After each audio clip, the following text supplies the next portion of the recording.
of America, Donald J. Trump.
Days, order, on. Days, on, come.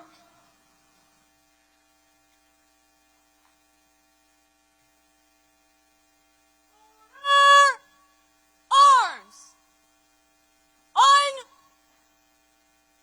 Cover. Staff, on. Cover. Ladies and gentlemen, please remain standing for the invocation by the United States Military Academy Chaplain, Colonel David Bolas. I invite you to pray with me. Praise be to the Lord my rock, who trains my hands for war and my fingers for battle. Almighty God, we are gathered here with hearts full of gratitude and pride as we witness the graduation of the West Point class of 2025. We thank you for bringing each graduate to this major milestone today. We thank you especially for your presence when they were plebes under pressure, for providing patience as they learned to lead as yearlings, for their commitment and courage to affirm as cows, and for faithful friends who will finish together as firsties. And just as you have been faithful in the past, be their ever-present help in the future. Thank you for the teammates around them, their family and friends, instructors and sponsors, tax and trainers, mentors, and yes, even their tormentors, who stood with them over the last 4 years. Through them, you ensured these West Point graduates are prepared to lead America's sons and daughters in peacetime and in war. Bless this ceremony today with your presence. Bless our president as he leads and inspires us.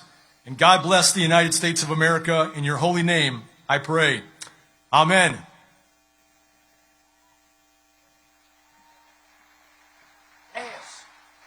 Take seats. Please be seated. Staff, cover.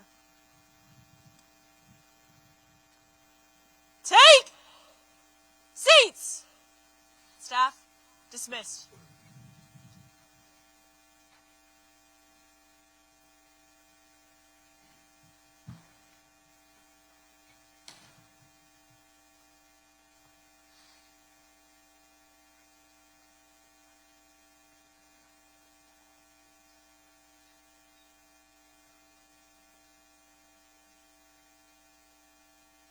Please welcome the 61st Superintendent of the United States Military Academy, Lieutenant General Stephen W. Gilland. Thank you.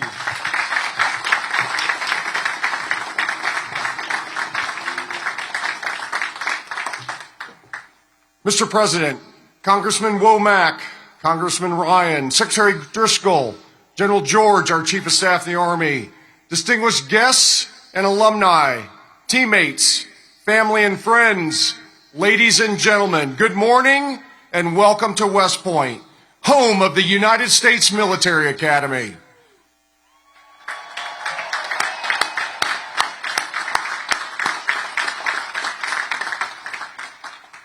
We are tremendously honored to have you here today to celebrate the 1,002 outstanding cadets of the class of 2025 as they graduate and commission as the newest officers and leaders of character in your United States Army.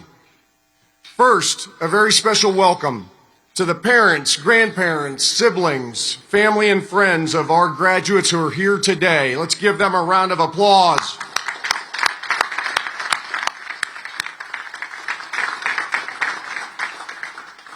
Thank you all for the love and support and encouragement that you've given your cadet along their journey at the United States Military Academy.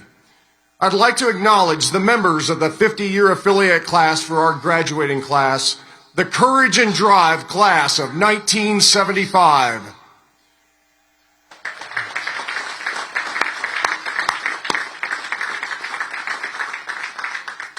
Thank you all for supporting, mentoring, and inspiring these new leaders over the past 4 years. You are all wonderful exemplars of leadership, excellence, and selfless service. And we are grateful to you for demonstrating the strength of the long gray line to this outstanding class. Class of 2025, together we thrive. Congratulations and well done.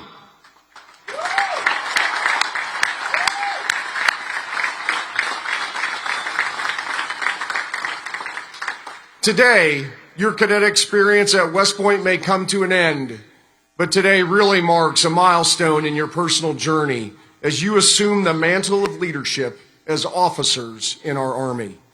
We know you all are looking forward to what's ahead: travel, school, BOLC, Ranger School, Sapper School, moving, living on your own. Some of you are getting married in like the next 6 hours. That's right. However, for all of you, I just ask of you, take a moment during the next few weeks while you're enjoying some free time to reflect on your time here. Think about all the opportunities and experiences that you've had and the challenges you've overcome on the road to becoming a leader of character. Think about the hard work, some blood, a lot of sweat, as well as the grit, toughness, determination, and the continual pursuit of excellence. Think about the friends you've made and the relationships developed, the camaraderie with teammates, the TACs, instructors, coaches, and old grads who've encouraged and mentored you, and the family and friends who supported you and cheered you on. Take a moment to appreciate and thank all the people who've helped you get to this point, and be grateful for all the experiences and opportunities that have helped shape you these past 4 years. As you pursue this journey as a leader of character, remember, today is about the responsibility of service, service to our country and to the American people. Today is about challenging yourself, challenging others to be better, better teammates, better officers, better leaders of character. It starts with you each and every day. Today is also about the responsibility of leadership as Army officers. Your responsibility to support and defend the Constitution of the United States, to be standard bearers, to lead by example and embody what right looks like. Most importantly, today is about your responsibility, your obligation to the citizens of our nation and to your soldiers, America's sons and daughters, to give them your very best leadership every single day. Also, take a moment to reflect and understand what it means to be a graduate of the United States Military Academy. People expect more from you as a graduate of this institution. You represent this institution and you represent the United States Army every single day. You now join a proud legacy of leaders of character who've committed themselves to selfless service and continual excellence, guided by our Army values and the ideals of duty, honor, country. Those ideals, they unify us and they define us. They define who you are as graduates of the United States Military Academy. And just as they've inspired you, you will now in turn inspire future generations. The class of 2025, you are ready to face the challenges that await you, prepared to live honorably, lead honorably, and demonstrate excellence in everything that you do. Congratulations and Godspeed to all of you. Mr. President, on behalf of the team at the United States Military Academy, it is an honor to present this outstanding class to you this morning as our nation's newest warfighters and leaders of character.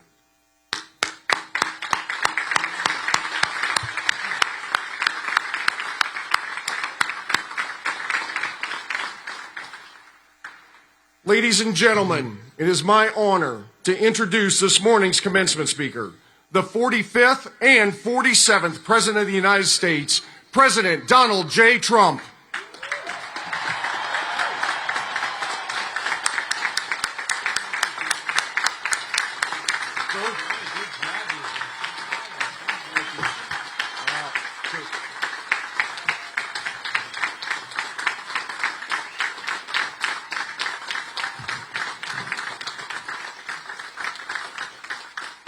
Well, I want to thank you very much. This is a beautiful place. I've been here many times, going to high school, not so far away. A good place. Also a military academy, not quite of this distinction, but it was a lot of fun for me. And I just want to say hello, cadets. And on behalf of our entire nation, let me begin by saying congratulations to the West Point class of 2025. You are winners, every single one of you. Thank you.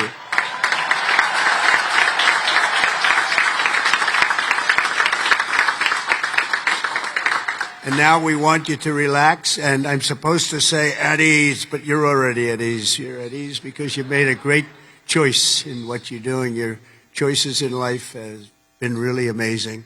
So this is a celebration, and let's have a little fun. I want to thank your highly respected Superintendent, General Stephen Gilland, and he is really something. I got to know him backstage with his beautiful family, and his reputation, his wife is just incredible. His reputation is unbelievable, and thank you very much. And your daughter is a winner also, just like everybody out there, a real winner. Thank you. Thank you.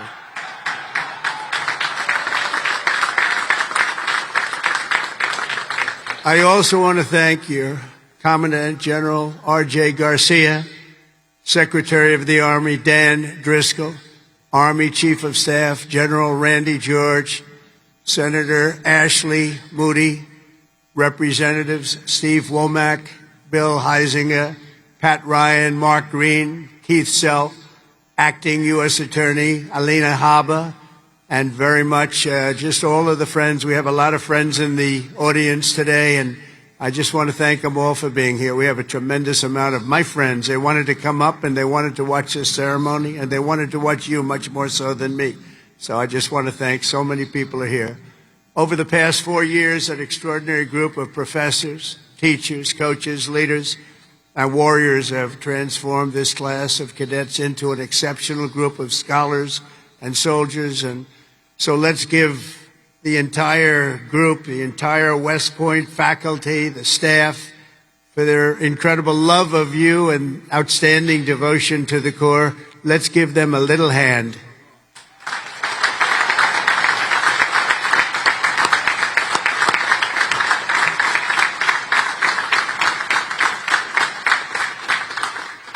And importantly, we can't forget all of those people beaming with pride. Look at them in the audience. Oh, they're so proud. They're in the stands. So thank your parents, your grandparents, and family members who made this all possible for you. Thank you.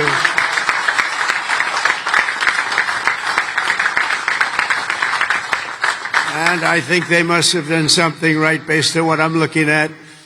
America loves our military moms and dads. Nearly 1/3 of the cadets graduating today are themselves the children of veterans. So to everyone with us this morning who served America in uniform, no matter your age, please stand so we can salute your service. We'd like to see who you are.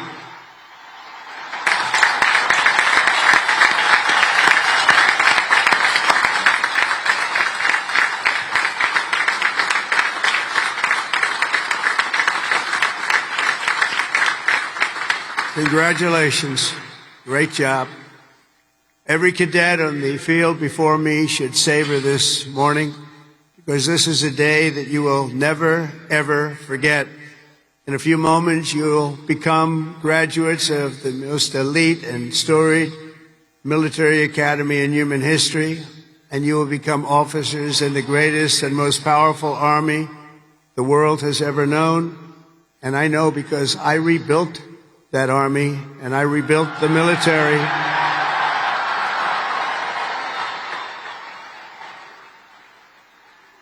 And we rebuilt it like nobody has ever rebuilt it before in my first term.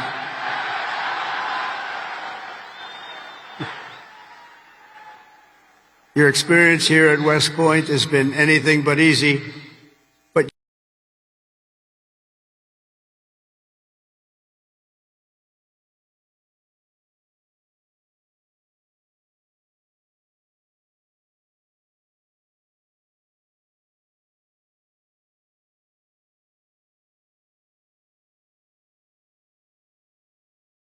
Lethal warriors ever to walk on this planet.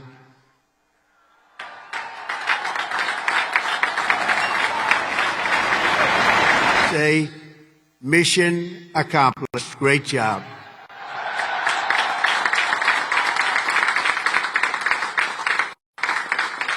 But now you have to go on. You have to forget that, because now you have another. It's a sad thing, isn't it? You know, you can't rest on your laurels no matter what. You just have to keep going. You take a little day off, and you go on to the rest, because you have to have victory after victory after victory. And that's what you're going to have as you receive your commissions as second lieutenants. Each of you continues down the same hallowed path, walked by titans and legends of U.S. military lore, giants like Ulysses S. Grant, John Blackjack Pershing, Dwight David Eisenhower, the one and only Douglas MacArthur, old blood and guts George Patton, and Norman Schwarzkopf. All great. So many more.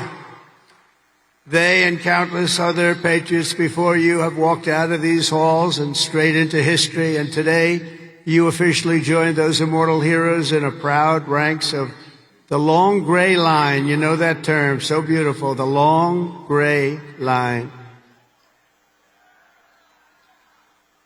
Among the 1,000 cadets graduating today, 26 of you wear the prestigious star wreath signifying the highest level of academic achievement. Please stand up. 26. Let's see if somebody stands who shouldn't be standing.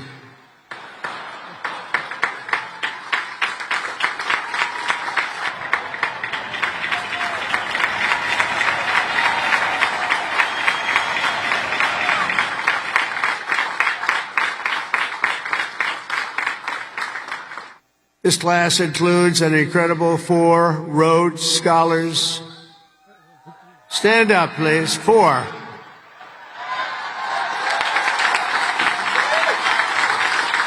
Wow.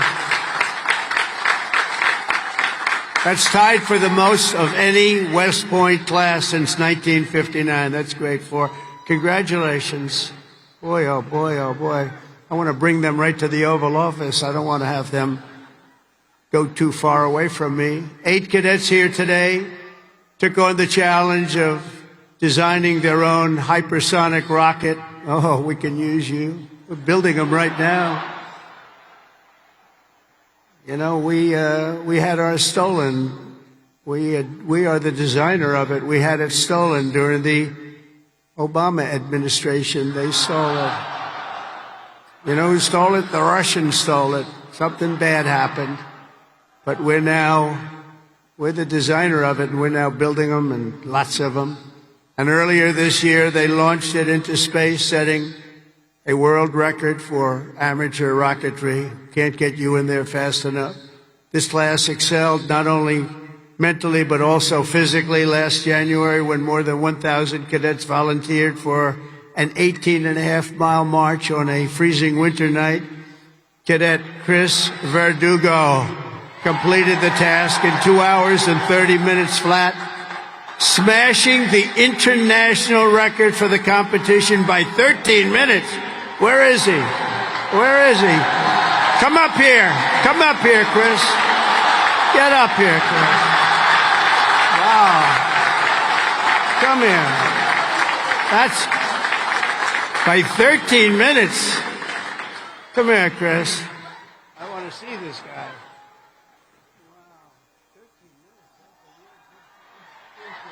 Say something. Come here. Come here.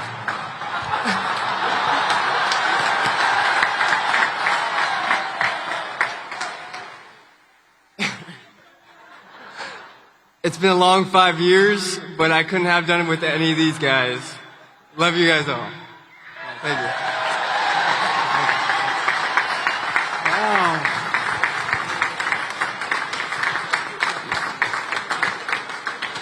That's great. Keep it going, Chris. That really is a definition of Army strong, isn't it? The international. International. This class includes 513 graduates who completed Air Assault School, 70 who completed Airborne School, 8 who made it through the ultra-elite Army Diver School, among the most difficult and grueling programs anywhere on Earth. That includes the first 2 women in West Point history to complete diver school, cadets Megan Cooper and Clara Sabu. Where are you? Stand up.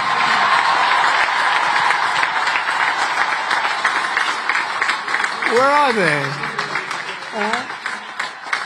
Wow, great job. That is not easy. Congratulations, Megan, Clara. That's a job well done. Fantastic. Thank you very much. Some of you achieved a different kind of distinction here at the Academy, including 7 century men who completed 100 hours of marching for disciplinary, infractions. No, don't tell me I'm doing this. Oh, I'm so sorry. Would you like to stand up? I don't know.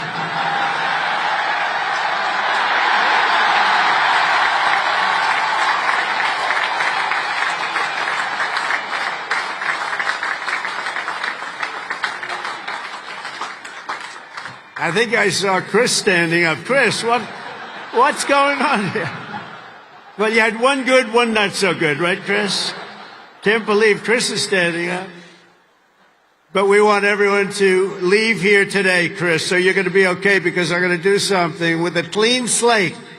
So in keeping with tradition, I hereby pardon all cadets on restriction for minor conduct offenses effective immediately. So you're all okay.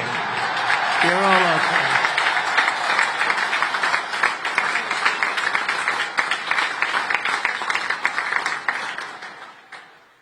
The class of 2025 is a lot to be proud of, including your first-rate athletes and athletics. You are something. I've been watching, too. I love the sports stuff. What you've done is pretty amazing. Last year, for the first time ever, Army lacrosse became the #1 ranked men's lacrosse team in the entire country. Look at that. Those of you on the team, stand. That's a big honor. Stand.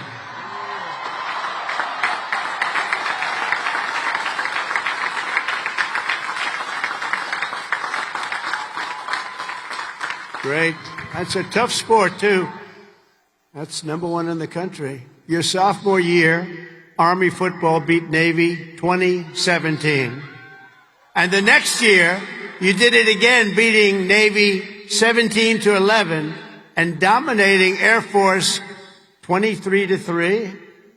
But this year, the Black Knights fought your way into the top 20 nationally and racked up your longest winning streak since 1949 with the help of graduating quarterback cadet Bryson Daly, or as you call him, Captain America. Captain America. Stand up, Bryson.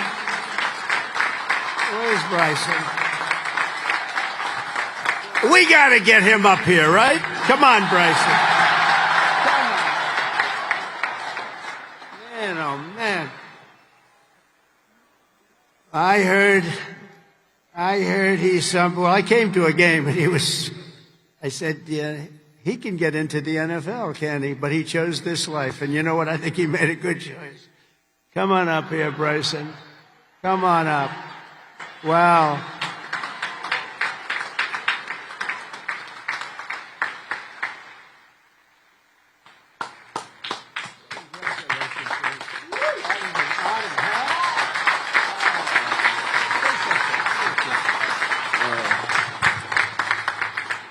Go Army football. Shout out the Hogs, H4. Can't wait to graduate. Love you guys.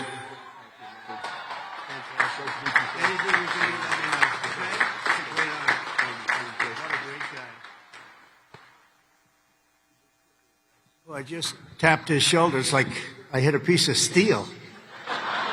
Guy's in good shape. There's a reason, there's always a reason for success. Thank you, Bryson.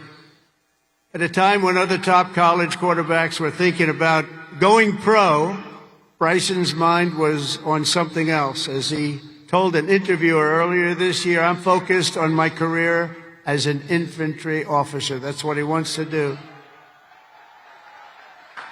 So, Bryson, you did the right thing, and that's service at its finest. Thanks, Bryson.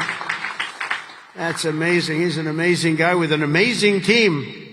Each of you on the field today is among the most talented members of your generation. You could have done anything you wanted. You could have gone anywhere. You could have gone to any school. This is one of the hardest schools to get into. And writing your own ticket to top jobs on Wall Street or Silicon Valley wouldn't be bad, but I think what you're doing is better. Instead of sports teams and spreadsheets and software, you chose a life of service, very important service, instead of stock options. And I do that stuff. It's sort of boring. Honestly, compared to what you're doing, it's real boring. You chose honor and you chose sacrifice. And instead of business suits and dress shoes, you chose muddy boots and fatigues, keeping yourself in shape. Because West Point cadets don't just have the brightest minds, you also have the bravest hearts and the noblest souls. You're amazing people. I could not be more proud to serve you as your commander-in-chief, and our country is doing well. We've turned it around very quickly. We've turned it around.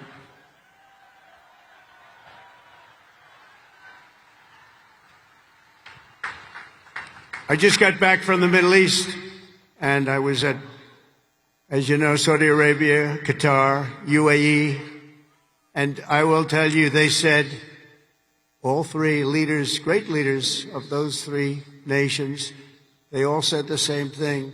The United States of America is hotter now than we've ever seen it, and a year ago, it was as cold as it gets, and it's true. It's true. We have the hottest country in the world, and the whole world is talking about it, and that's an honor for all of us. I cannot wait to see the glory that is still ahead, however, for the West Point class of 2025, and we're going to help you a lot because we're going to give you a nation as good or better than it ever was. That's what I promise you.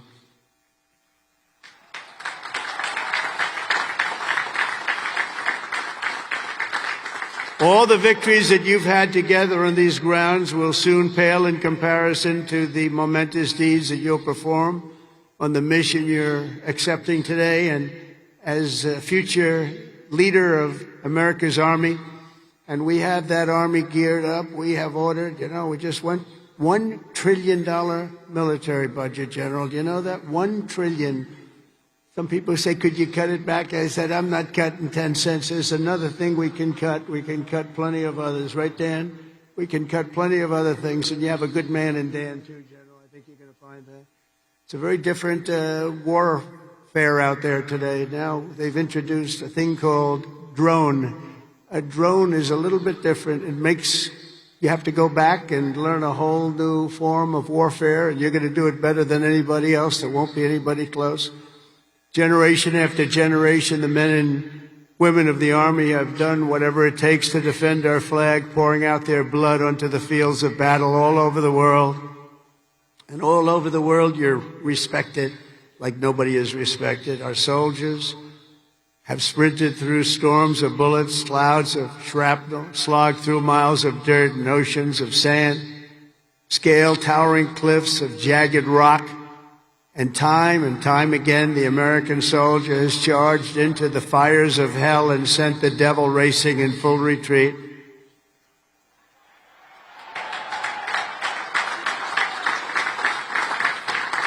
No task has ever been too tough for America's Army.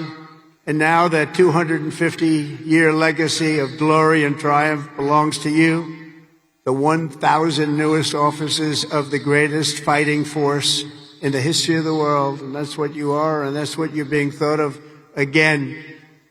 You are the first West Point graduates of the golden age of America. This is the golden age, I tell you. Promise. We're in a new age. This is the golden age. And you are going to lead the Army to summits of greatness that has never reached before. And you see that. You see what's happening. You see what's going on in the world. Each of you is entering the officer corps at a defining moment in the Army's history. For at least 2 decades, political leaders from both parties have dragged our military into missions it was never meant to be. It wasn't meant to be. People would say, why are we doing this? Why are we wasting our time, money, and souls in some case?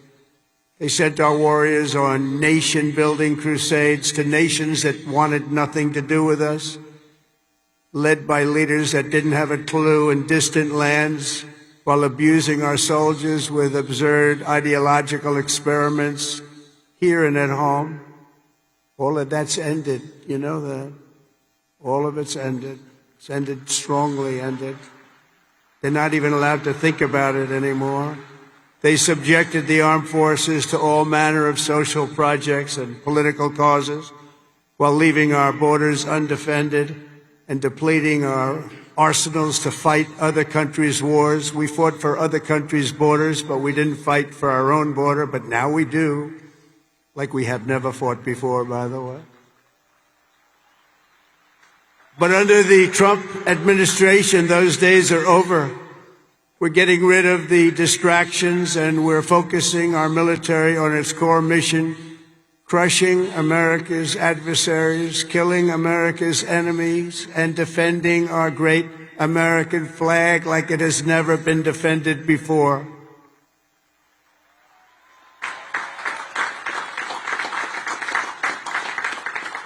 The job of the U.S. Armed Forces is not to host drag shows, to transform foreign cultures, but to spread democracy to everybody around the world at the point of a gun.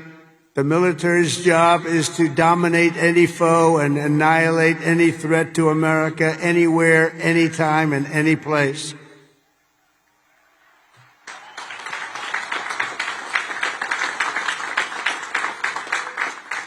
A big part of that job is to be respected again, and you are, as of right now, respected more than any army anywhere in the world, and that's happening, and I can tell you, you are respected like nobody can believe.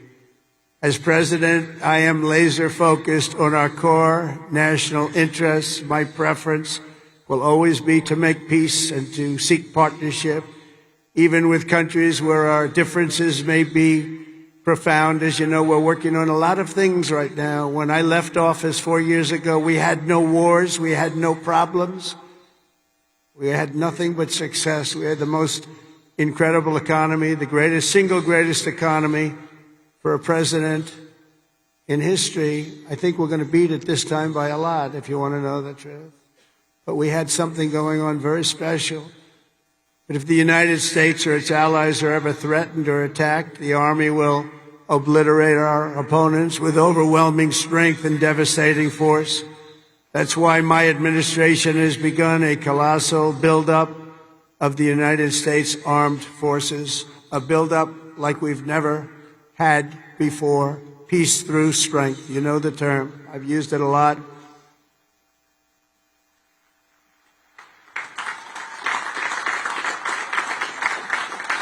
Because as much as you want to fight, I'd rather do it without having to fight.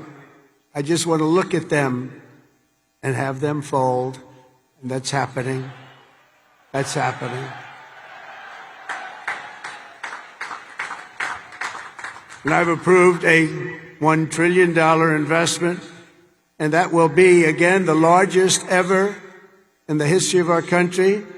And we are buying you new airplanes, brand new, beautiful planes, redesigned planes, brand new planes, totally stealth planes. I hope they're stealth. I don't know. That whole stealth thing, I'm sort of wondering. You mean if we shape a wing this way, they don't see it, but the other way they see it? I'm not so sure. But that's what they tell me. We have the best tanks anywhere in the world. We're going to start shipbuilding again. We're going to start ship. We used to build a ship a day. Now we don't build them anymore. We had a lot of people that didn't know much about getting things built, but that's all I've done in my life is build.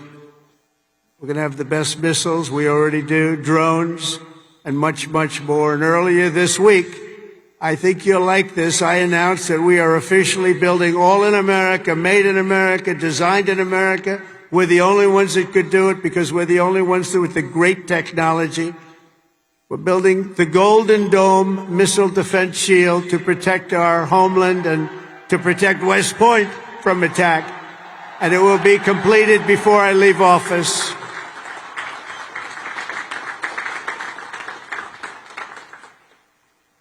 And, you know, you wouldn't think this, but our enemies are very unhappy about it. You've been hearing, you've been reading. Why are they doing that? Why? Well, we're doing it because we want to be around for a long time. That's why we're doing it. We're also restoring the fundamental principle that a central purpose of our military is to protect our own borders from invasion. Our country was invaded for the last 4 years. And they've allowed people to come into our country that shouldn't be here. Criminals walk in, no vetting, no check-in, no nothing. Where are they coming from?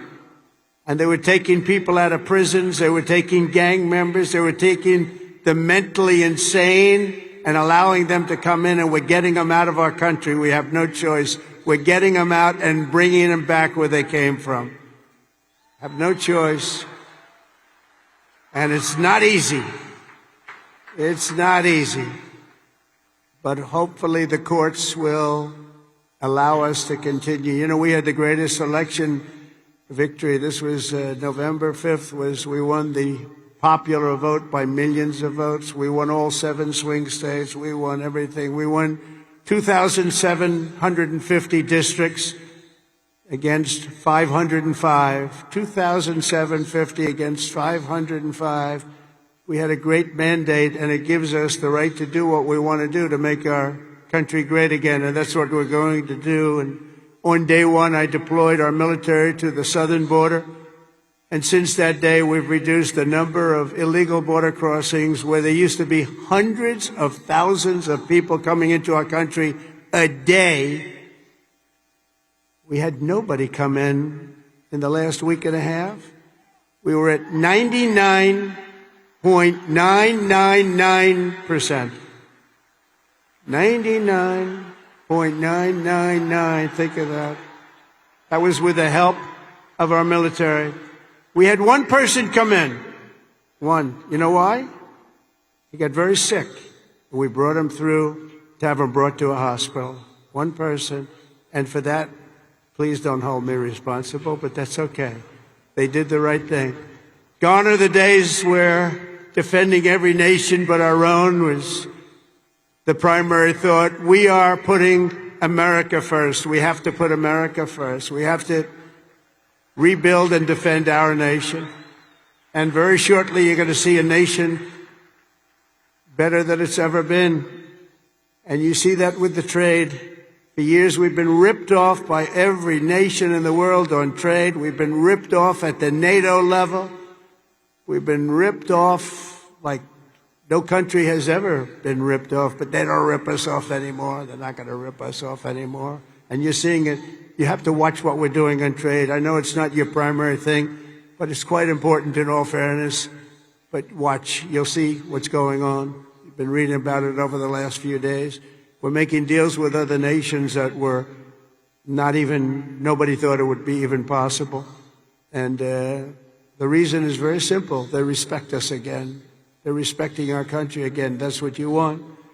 And everything we do, we are bringing common sense back to America. It's all about common sense. We can say we're liberal, we're conservative.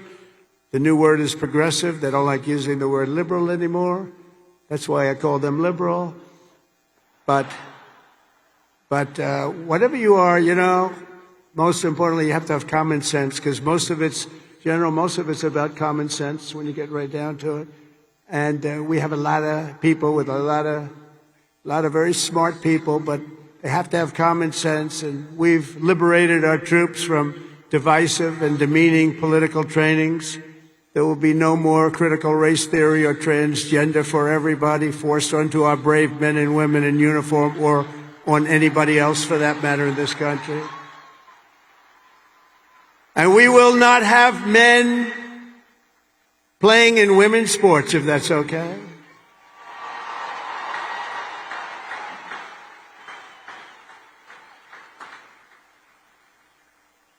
I mean, I wouldn't want to have to tackle, as an example, Bryson as a man. But I don't think a lot of women want to tackle him. I don't think so. How crazy is it? Men playing in women's sports. How crazy is it?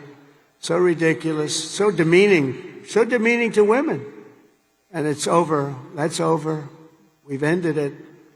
And promotions and appointments will not be based on politics or identity. They'll be based on merit. And we won that case in the Supreme Court of the United States. We're allowed to go back to a system of merit. We're a merit-based country again. Today,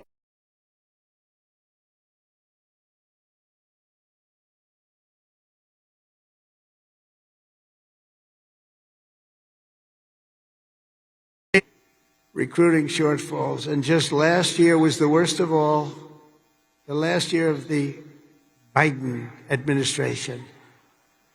We couldn't get anybody to join our military. We couldn't get anybody to join our police or firefighters. We couldn't get anybody to join anything.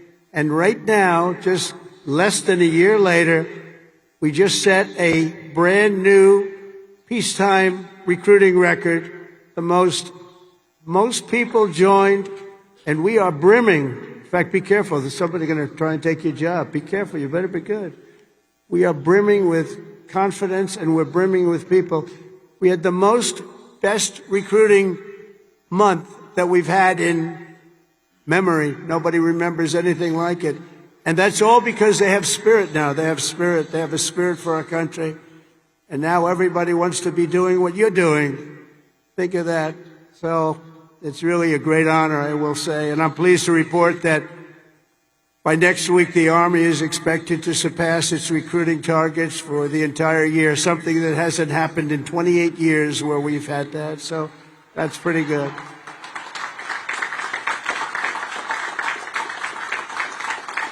And it's nice to know that you're doing something that everybody wants to do, isn't it? Really nice.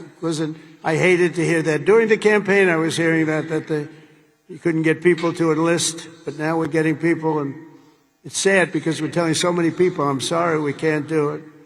My administration is doing everything possible to forge the most powerful military ever built.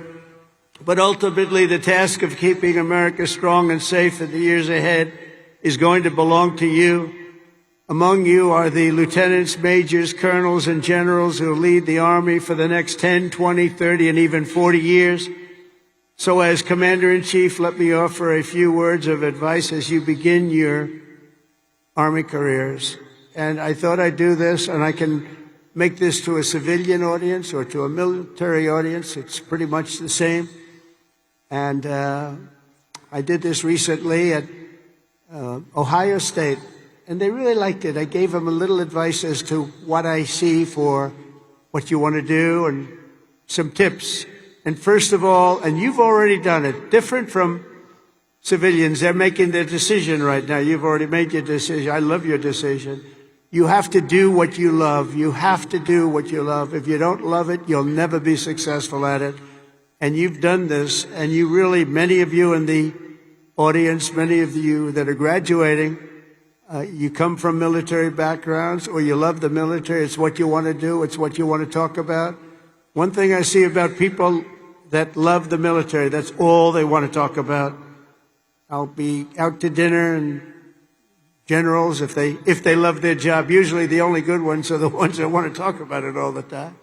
But if they talk, that's what they want to talk about. I really, very rarely see somebody who's successful that doesn't love what he or she does. You have to love what you do. In your case, the military is what you chose, and I'll tell you what, you cannot go wrong. You're going to see it too. You're going to love it more and more with time.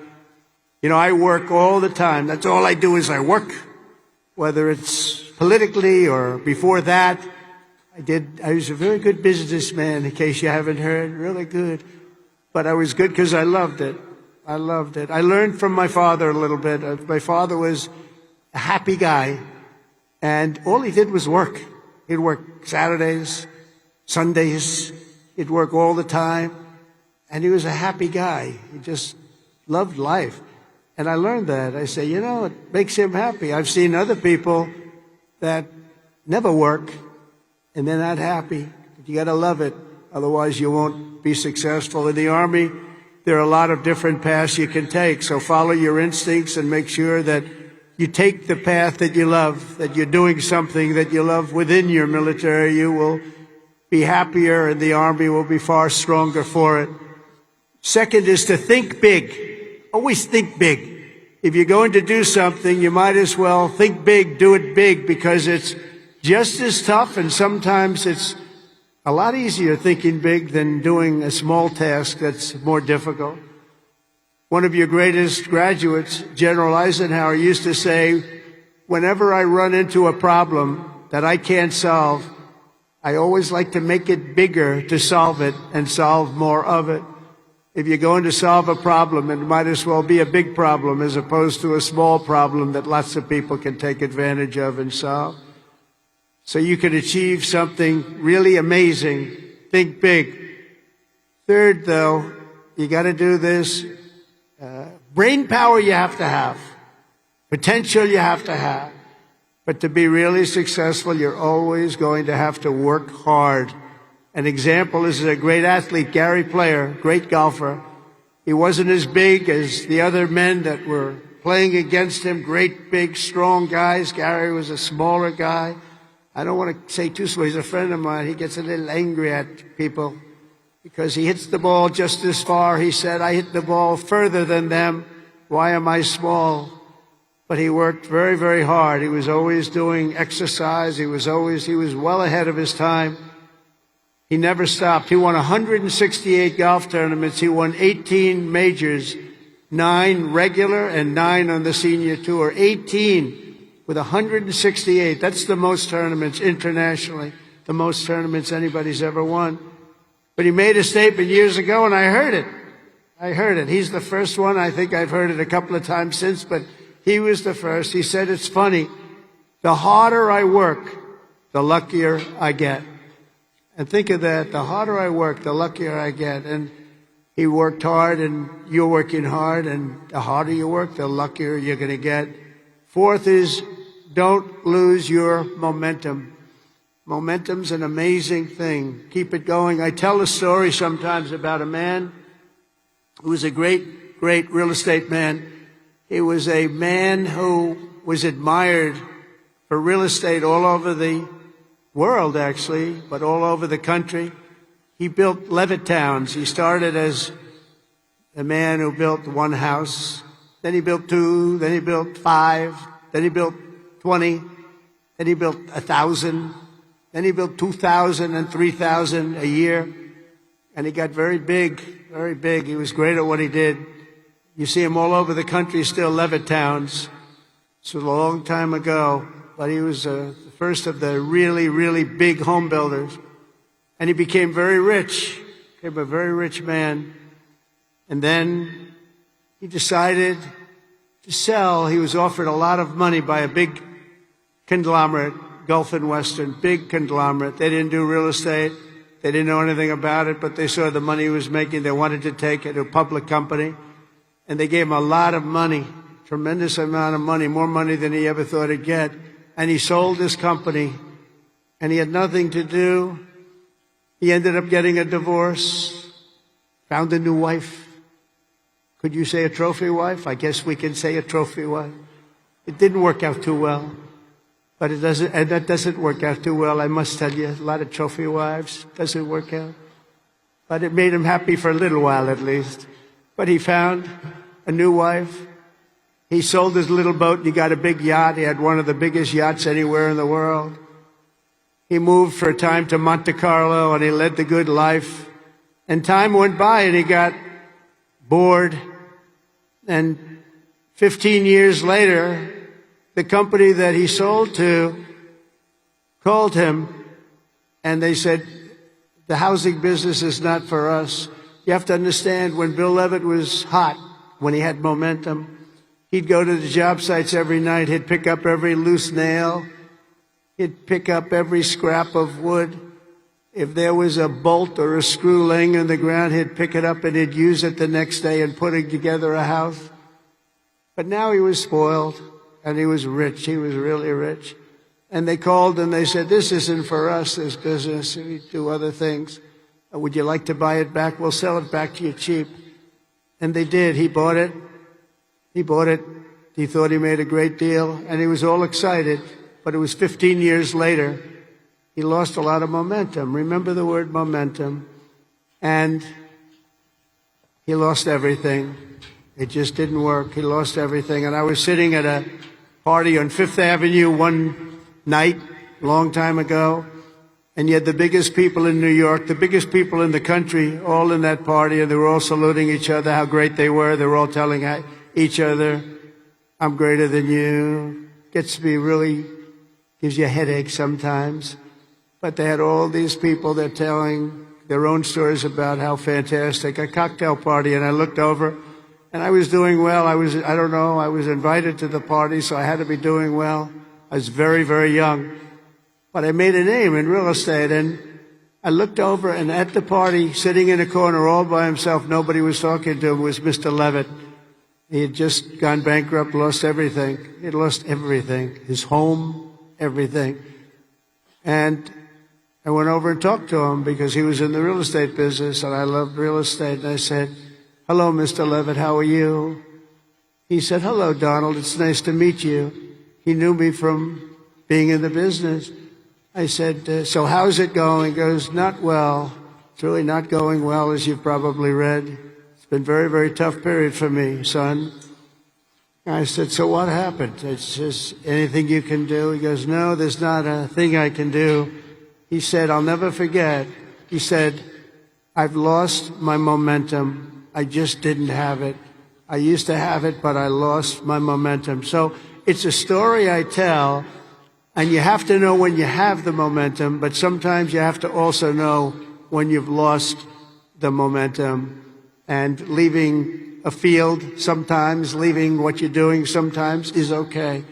But you got to have momentum, but you have to know if that momentum's gone. You have to know when to say it's time to get out. And it's a very sad story. I remember that story so well, like it was yesterday. Fifth, you have to have the courage to take risks and to do things differently. Eisenhower again was threatened with court-martials as a young officer for advocating a new doctrine of tank warfare. Billy Mitchell was thrown out of the Army for pioneering the use of air power. They said, what do you mean air power? Don't be ridiculous. People willing to try and do things differently.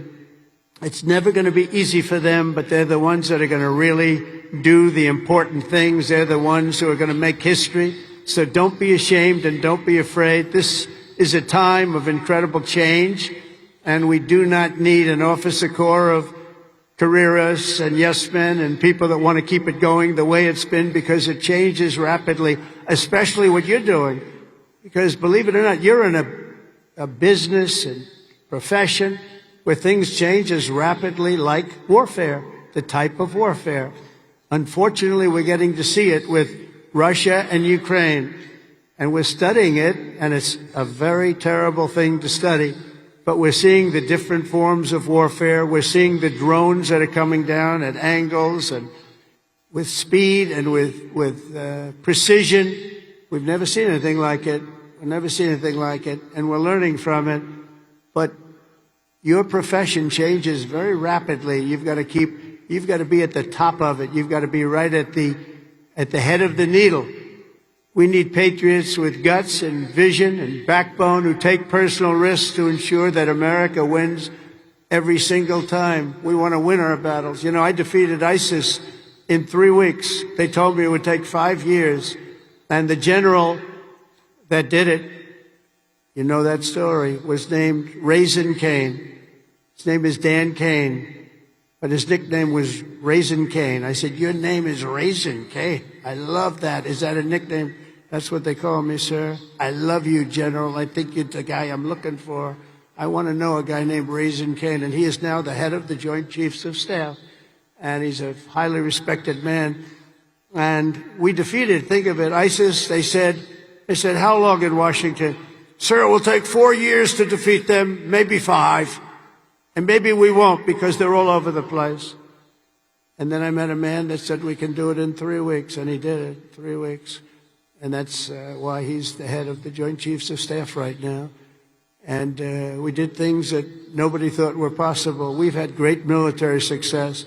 When you have the right leader and you have the right people, and we have the right people, you're going to have tremendous success. Sixth, never lose your faith in America and the American people, because they're always going to be there for you. I went through a very tough time with some very radicalized, sick people. And I say I was investigated more than the great, late Alphonse Capone. Alphonse Capone was a monster. He was a very hardened criminal. I went through more investigations than Alphonse Capone. And now I'm talking to you as president. Can you believe this? Can you believe it? So you got to fight hard. You got to never give up. And don't let bad people take you down. You got to take them down. Got a lot of bad people out there, and those people, you have to figure it out. But you also have a lot of great people. Finally, hold on to your culture and your traditions, because that's what makes something really great. And that's what's made the Army great. The culture and the tradition. Whether we're talking about a battalion, a business, a sports team, or even a nation, history has shown that in many ways, culture is destiny. So do not let anyone destroy the culture of winning. You have to win. Winning is a beautiful thing. Losing, not for us. It's not for us. Not for anybody here.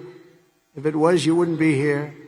From the earliest days of our nation, this supreme tradition of American military service has been passed down from soldier to soldier and generation to generation, and it's a beautiful thing to watch. Graduating today is Cadet Ricky McMahon, Ricky's great-grandfather. Stand up wherever you are, Ricky, because you're going to like this. Ricky's great-grandfather served in World War I. His grandfather served in World War II. And his uncle, father, and mother all graduated from West Point. Where is Ricky?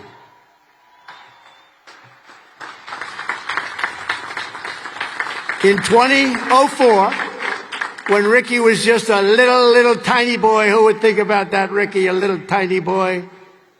His dad, Lieutenant Colonel Michael McMahon, made the ultimate sacrifice for our nation in Afghanistan. Today, Lieutenant Colonel McMahon rests not far from here in the West Point Cemetery.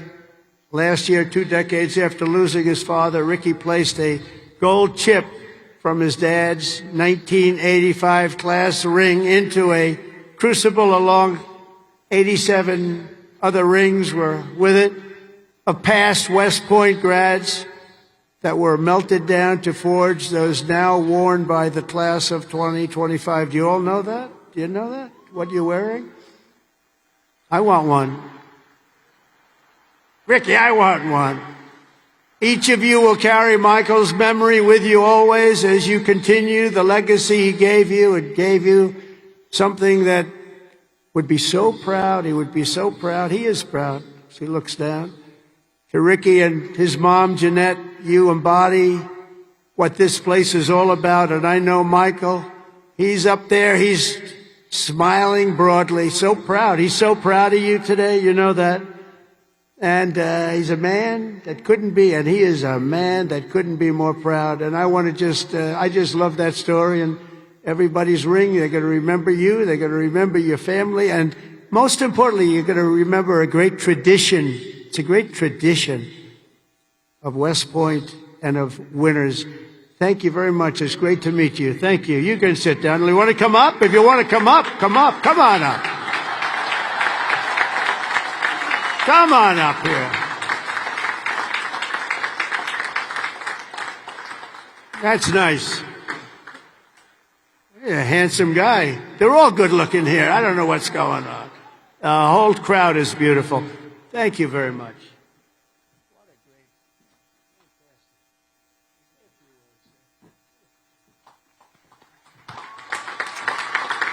I'd like to thank my mother. I'd like to thank my family.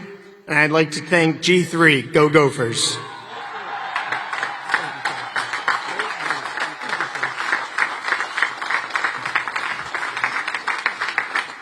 These are good-looking people, I'll tell you, General. What's going on over here?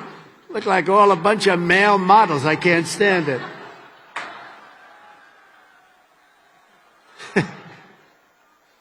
For 2.5 centuries, our republic has endured because of heroes like Michael.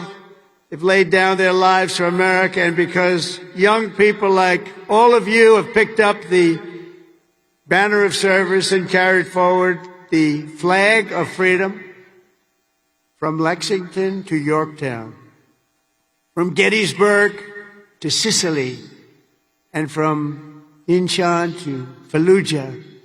America has been won and saved by an unbroken chain of soldiers and patriots who ran to the sound of the guns, leapt into the maw of battle, and charged into the crucible of fire to seize the crown of victory, no matter the odds, no matter the cost, no matter the danger. All over the world, our soldiers have made sacred the ground where they shed their blood and showed their valor. From Seminary Ridge to San Juan Hill, Belleau Wood, Omaha Beach, Leyte Gulf, and Ardennes Forest, Chosin Reservoir, all over, and even a place called Pork Chop Hill. And in all of those battles and so many more, some of the best, brightest, and bravest have come from right here at the U.S. Military Academy at West Point, one of the great fabled places anywhere in the world. America's Army has never failed us, and with leaders like the West Point class of 2025, the Army will never fail. We will never let you down.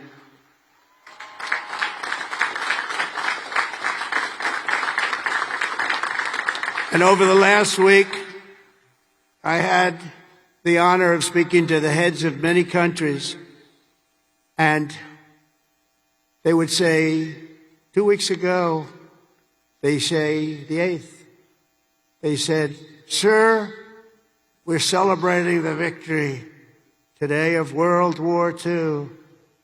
And I said, "Wow, that's nice." Then I'd call another one, unrelated.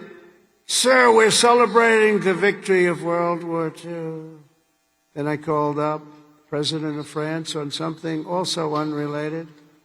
He said, "Sir, we're celebrating our victory over World War II." I said, whoa, what have we here? We helped them a lot. And I had this. Russia, I talked to Putin about ending that terrible war that's going on. And he said they're having a big victory march. And they did lose, in all fairness, 51 million people. But they were all celebrating. The only country that wasn't celebrating was the United States of America. And I said, isn't it amazing? We were the ones that won the war. And we were helped. We were helped. In some cases, we had to help them. But we were helped by some of the nations. And we were strongly helped by a couple of them. But every one of them was celebrated. They had Victory Day. They called it Victory Day in Europe, Victory Day all over. And we weren't even thought about. Nobody had a Victory Day. And so I named that special day and another special day from now on as a holiday, but a holiday where we work. Because we don't have enough days. We're going to be having so many holidays, we're not going to be able to work anymore. But I named it for World War II, and a separate day in November, as you know, for World War I. I said, you know, all of these countries that participated in the war are celebrating, but the greatest country of them all, and the country that won the war, nobody even talked about. And so we're going to be talking about it, too, from now on. And I think you'll appreciate it. We won the First World War. We won the Second World War. And you know where we won them from? Right here at West Point. West Point won the war. You won 2 world wars and plenty of other things. But think of it. We don't want to have a 3rd World War. But we won the First World War. We won the Second World War right here from West Point. And that's something. And we're going to be talking about it. You know, they can talk about it. And in some cases, as you know, they didn't do too much to help. They were ground down, but they were celebrating victory. No, we're going to celebrate victory because we're the ones that won that war. Standing before you today, I know that you will never stop. You will never quit. You will never yield. You will never tire. You will never, ever, ever surrender, never give up. Remember that, never give up. That's another little factor I could have added. Never, ever give up. Raise your right hand. I pledge I will never, ever give up. You can never give up. You can never give up. If you do, you're not going to be successful because you'll go through things that will be bad. You're going to have great moments. You're going to have bad moments. You can never give up. Through every challenge and every battle, you'll stand strong, you'll work hard, you'll stay tough, and you will fight, fight, fight, and win, win, win.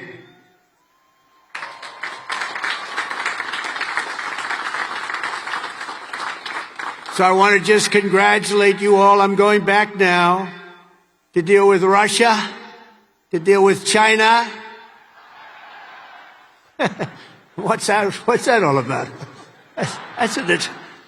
And to get you lots of victories. We're going to keep winning. This country is going to keep winning. And with you, the job is easy. I want to thank you all. Congratulations to the class of 2025. God bless you all. Incredible people. Thank you very much, everybody.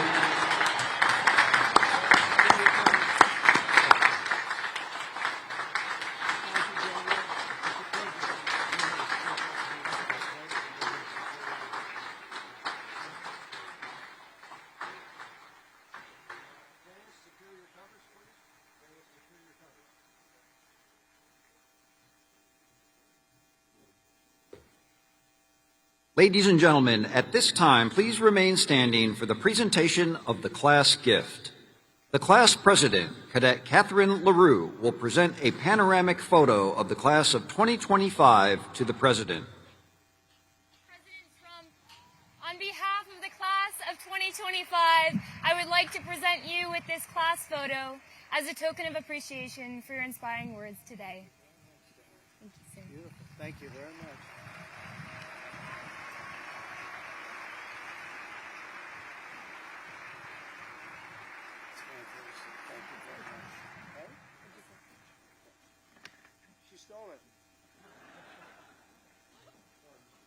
Hey, attention! Hey, read. Cut. Hey, present. On. Class, attention. Cover. Present. Arms. Ladies and gentlemen, please rise for the departure of the president.